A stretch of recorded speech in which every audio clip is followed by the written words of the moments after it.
Allah tahu kita tengah sakit. Allah nak kita cakap dengan dia aja. Kan Allah sebut dalam hadis kursi kan, kalau engkau susah, kalau engkau ada hajat, bagi tahu aku. Kalau engkau ada dosa, bagi tahu aku. Kau ada dosa, aku ampunkan, tapi bagi tahu. Engkau ada hajat, aku sampaikan, tapi bagi tahu. Jangan tak bagi tahu. Saya tak cakap baiknya Allah, tapi kita tak nak cakap pun. Terus saya cakap kita dibongkar, tuan-tuan. Bongkar,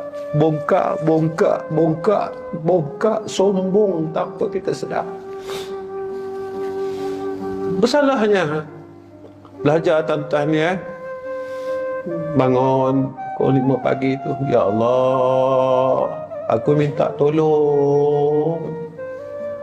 Perkataan aku minta tolong tu Allah dah tahu dah apa yang kita nak minta lepas.